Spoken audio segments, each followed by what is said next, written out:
treats.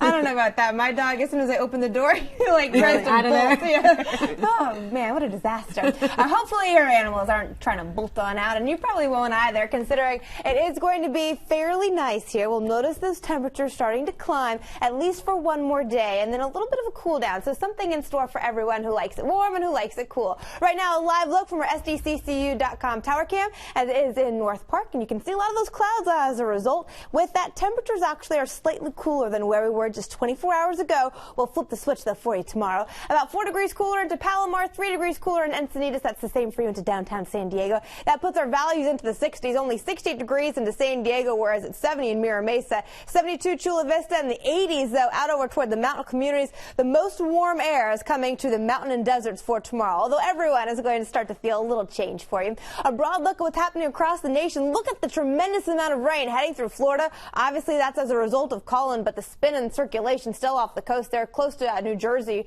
It does look like the rain, I've seen rainfall totals coming down just outside of Tampa and Seminole.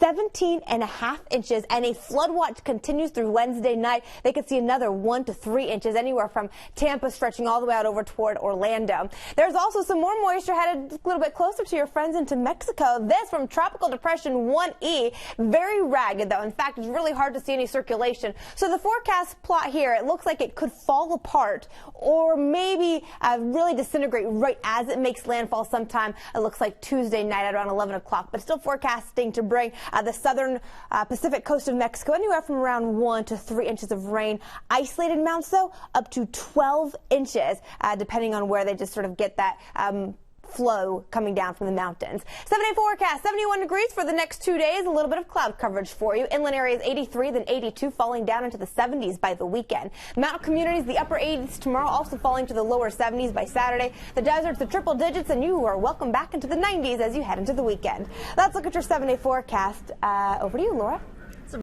Welcome back on this exciting night. Temperatures are a little mild for us. Then to the lower 60s for inland areas as well as along the coastline. We are in fact looking for a small warm-up tomorrow. That'll be the warmest day of the week coming our way. So starting off at 8 a.m., 64 degrees, fog along the coastline. By the time we get to 1 o'clock, already up to about 70. Your commute on home around 68 for you. Inland communities, you also start out into the lower 60s. Hazy skies, but sunshine forecast to break a little bit earlier. By 1 o'clock, it roasts up to the lower 80s for us, around 77 for your commute on home. Heading to the waters to try to cool off a little bit. Poor conditions for you surfers. Your high tide coming in just around 1:30. 7-day forecast indicating those temperatures are going to peak tomorrow and then start to drop ever so slightly. 71 for your Wednesday and Thursday, down into the lower 70s as we head into the weekend. Inland areas 83. You cool down to the 70s though by the weekend. Mountain communities 88 degrees your Wednesday, 83 Thursday. You also slide into the 70s by the weekend, increasing wind speeds as well. The desert's 101 degrees, and you take a small cool down to about 95 for you